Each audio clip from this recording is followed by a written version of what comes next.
దేవుణ్ణి నిజంగా ప్రేమిస్తున్నాడు. ఇది నిజం. చూడు, వేశ్యగా జీవించిన రాహాబును దేవుడు ప్రేమించాడు.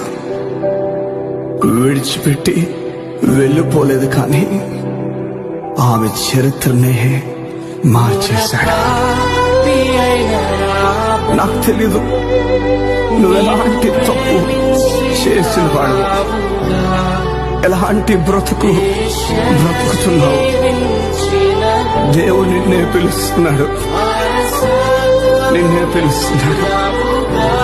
ఆయన దగ్గరకు వచ్చేస్తే ఆయన రమ్మంటున్నాడు. ఇక మొత్తం తానే చూసుకుంటానని చెప్తున్నాడు. ఇక వచ్చేస్తావా?